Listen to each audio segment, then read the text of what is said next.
бизнесийн одоо орчинтой холбоотой багц хуулийн төслүүдийг засгийн газар өргөн барина гэсэн мэдээлэл өгсөн. За энэ дундаа эдийн засгийн эрхчлөөний тухай хуультай бизнесүүдтэй холбоотой хэд хэдэн хуулийн төслүүд байсан. Гэхдээ та бүхний хүлээж аваар хамгийн түрүүнд одоо бизнесийн аж ахуй нэгжүүдэд шаардлагатайгаа ямар одоо зохицуулалт хэрэгтэй хууль эрх зүй талаас. Монгол Улсын засгийн газар өгөөд ерөнхий сайдын одоо санаачлагаар эдийн засгийн хөгжлийн ямаар ахлуулаад эдийн засгийн одоо өрнөлөөг нэмэгдүүлэх ажлын хэсгийг байгуулсан. Тэгээд энэ ажлын хэсэгт бол Монголын үндэсний худалдан аж үйлдвэрийн танхим ороод явж байгаа. За зүгээр эдийн засгийн хөгжлийн яамнаас бол эдийн засгийг эрчимжүүлэх энэ багц хуулийн төслүүдийг бол оруулахаар ингээд бэлдэж байгаа. За хамгийн эхний одоо танилцуулагдсан хууль бол эдийн засгийн эрхчлөөний тухай хууль байгаа. За анхны хилцүүлгийг нь бол худалдан аж үйлдвэрийн танхим болон худалдан аж үйлдвэрийн танхимын гишүүн байгууллагуудтай хамтраад энэ хуулийн үзэл баримтлал одоо хөрх үр дүнгийн талаарх танилцуулгуудыг хийсэн байгаа. Тэгэхээр мөн одоо үүнтэй дагалдуулаад эдийн засгийн одоо багц сэргэлтийн одоо хуулиуд болох эдийн засгийн холбоотой, бизнестэй холбоотой багцтай хуулиуд одоо 100 гаруй хуулийн одоо төслүүд нэмэлт өөрчлөлтүүдийг бас оруулахаар байгаа. За энэ дунд бол бас манай худалдан аж үйлдвэрийн танхимын хууль бас орчихсон явж байгаа. Худалдан аж үйлдвэрийн танхимын тухайн хуулийг бид 23 онд анх одоо судалгаан дээр үндэслээд шинжлэх хэм шаардлагатай юм байна гэж үзээд энэ хуулиа одоо улсын хурлын гишүүдтэй хамтраад одоо өргөн барьсан. За нэг удаа буцчихсан байгаа. За бид энэ хугацаанд бас сайжруулалтуудыг хийгээд бас дахиад одоо өргөн барихаар бэлдэж байна. За энэ одоо гол одоо манай худалдан аж үйлдвэрийн танхимын тухайн хуулийн одоо үзэл баримтлал концепц нь бол танхимуудын танхим болъё гэсэн ийм үзэл баримталтай байж байгаа. Одоо салбарын дагншин танхимууд бий болох ёстой.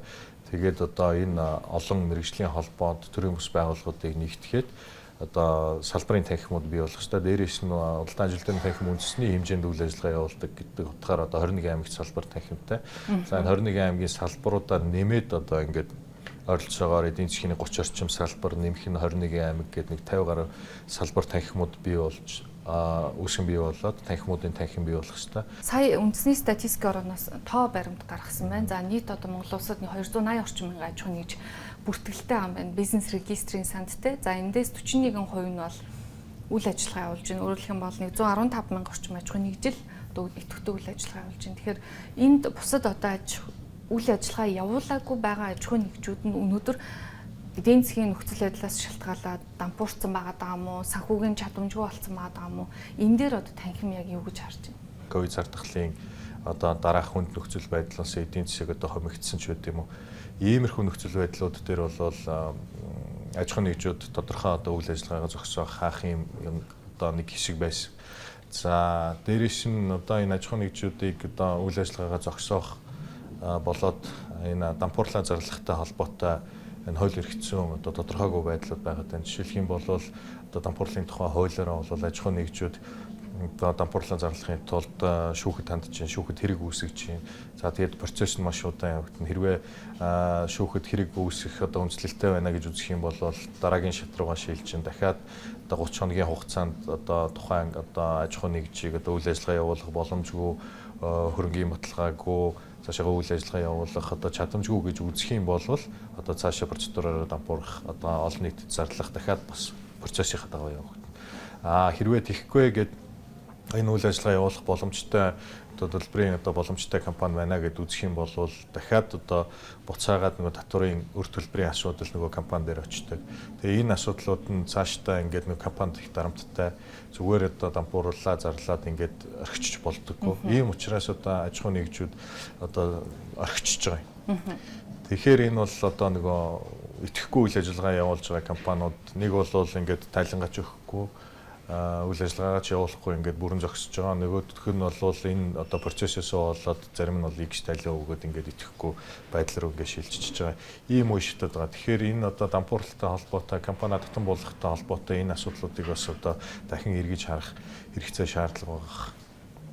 Өөрөөр хэлбэл хуулинд өөрчлөлт оруулах. Тийм, хуулинд өөрчлөлт оруулах. Илүү хялбаршуулах гэсэн. Тийм, илүү хялбаршуулсан байдлаар одоо жишээлбэл заавал одоо аж ахуй нэгж одоо өөрийгөө одоо чадамжгүй боллоо гэдгээ зүгээр үйл ажиллагаагаа явуулахаа болоод зогсоогоод компани татан болгочих боломжийг л олох хэрэгтэй юм л да. Тэгэхгүй одоо энэ хуулийн энэ олон процедур, энэ олон шахалт тэгээд эргээд энэ одоо хэрвээ нотолж чадахгүй бол дахиад татварын өөр төлбөрт орж байгаа дарамтаас болоод энэ компаниуд тань болох дараа дампууруулахын үйл ажиллагаануудад саатаадах. Энээс болоод одоо саяны таны дурдсан энэ итгэхгүй компаниудын тоо бас нэмэгдэж байгаа.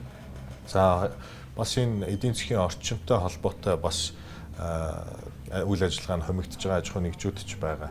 За энэ дээр бол маш олон одоо хүчин зүйлүүд байгаа юм л да. Худалдаа ажил төрийн танхимаас бол бизнесийн орчны судалгаа, хүн сурталчилын индекс, за их мэтлэнгээр олон төрлийн судалгаануудыг хийж байгаа. Тэгээд энэ судалгаануудын үр дүнгээс нь харахад бол бизнесийн орчин бол төдийлөн одоо сайн биш байна. 268 гэсэн одоо дунджаас доогуур үнэлгээтэй байна. Тэгэхээр бизнес эрхлэхийн орчныг одоо сайжруулах юм шаардлагатай. Тэгээд манай аж ахуй нэгжүүдийн хувьд бол үйл ажиллагаагаа өргөжүүлэх төлөй гэхээр санхүүгийн одоо чадахаас болоод одоо хямдх усүртэй зээлч гэдэг юм уу олдоц таарах юм байна. За дээрээс нь бол энэ нөгөө зээлийн нөхцлүүд маш өндөр байгаа тийм. Тэгээд сүүлийн үед бол арилжааны банкудаас олгож байгаа энэ нэг зээлүүд ч гэсэн бас төдийлөн одоо өндөр хүтээ ч гэсэн одоо олдоц багтай байгаа ийм асуудлууд байна. Мөн одоо чадвартай ажиллах хүчин одоо хомс байна. Одоо сүүлдээ бол ерөөсөө компани аж ахуй нэгжүүдэд бол ажиллах хүчний одоо олох асуудал бол маш хүндрэлтэй. Хүний нөөцийн асуудал бол маш хүндрэлтэй байгаа тийм. Манай аж ахуй нэгжүүд одоо нэгээс одоо 9 хүртэл ажилтнтай одоо жижиг дунд бичил бизнесүүд бол дийлэнх нь байгаа. Тэгэхээр энэ одоо аж ахуй нэгжүүд маань том дунд болоод том аж ахуй нэгжүүдтэй хүний нөөцийн одоо энэ зах зээл дээр өршөлдөх боломж байхгүй. Тэгэхээр одоо цалин хөлсний хувьд ч гэх юм уу те өндөр одоо төлбөр цалин хөлс амлаад ажиллах хүчийг аваад авах боломж байхгүй. Тэгээ энэ хүний нөөцийн асуудлуудаас болоод бас үйл ажиллагаанд доголдох санхүүгийн одоо боломж нөхцөл таруугаас болоод доголдох үйл ажиллагаан зогсох юм байдлууд руу орж байгаа. Тэгээд маш олон нөхцөл байдлууд ингээд нөлөөлж байгаа энэ олон одоо нэрлээд байгаа итгэхгүй үйл ажиллагаа явуулж байгаа компаниудтай болж байна л да. Таасаа хэлж энэ ерөн зөв шүүхтэй холбоотой процессуудыг бол нэлийн хэлбэрчлэх ёстой гэж байна. Гэхдээ нөгөө талаасаа энэ процессыг хэлбэрчлээд одоо хүснэ нь компани дампууруулаач гэдэг юм уу те төлбөрийн чадваргүй боллоо гэд зарласан тохиол хариуцлагын асуудал яригдана. Тэгэхээр компаниуд өөрсдөө ер нь яг энэ дээр хэр хариуцлагатай байдیں۔ За цаг тухайд нь тайлангаа гаргаж өгд юм уу? Бизнесүүд өөрсдөө бизнесийнхаа соёлыг те одоо энэ зөв зарчмаар нь явуулах дээр хэр өөрчлөгдөж сайжир шинжлэгдэж чадж байгаа. Ер нь түрүүний хэлсэн бизнесийн орчны судалгаан дээр бол одоо хамгийн эерэг үзүүлэлттэй гарсан нэг үр дүн нь бол бизнес эрхлэгчдийн одоо дотоод орчин нөхцөл гэсэн энэ үзүүлэлтүүд байгаа гэсэн. Тэгэхээр энэ үзүүлэлтээрээ бол сүүлийн жилүүдэд манай аж ахуй нэгжүүдийн одоо дотоод үйл ажиллагаа зохион байгуулалт, компани засаглалч гэдэг юм уу энэ чиглэл дээр бол илүү жоохон тогтож байгаа юм уу да. Энэ дээр илүү их анхаардаг болсон юм уу да. Сүүлийн үед бол compliance одоо тэгэл их яригддаг болсон. Тэгэхээр аж ахуй нэгжүүд маань бол илүү энэ дээр хариуцлагатай байх ёстой. Эсвэргээр бас таны саяны дурдсанчлан одоо асуудлууд бол гарч ирнэ. Тэгэхээр энийг бол бас хуулийг одоо шинжилсэн хариулга хийх энэ үедээ бол энэ олон асуудлуудыг хэрхэн яаж шийдвэрлэх вэ гэдгээ бол зөв одоо томьёолох хэрэгтэй. За яг энэ нөгөө бизнестэй холбоотой ч юм уу ямар одоо хуулийн шинжилсэн найруулга шинээр одоо өргөн барьж байгаа хуулийн төслүүд дээр бол бизнес эрхлэгчдийн өөрсдийнх нь санал бодлыг сайн тусгаж явах хэрэгтэй. Хилцүүлгүүдийг бас сайн зохион байгуулах хэрэгтэй. Тэгжээж одоо дундын шийдлүүдэд олж иж зөв одоо гарц гаргалгаанууд нь гарч ирнэ гэж харж байна.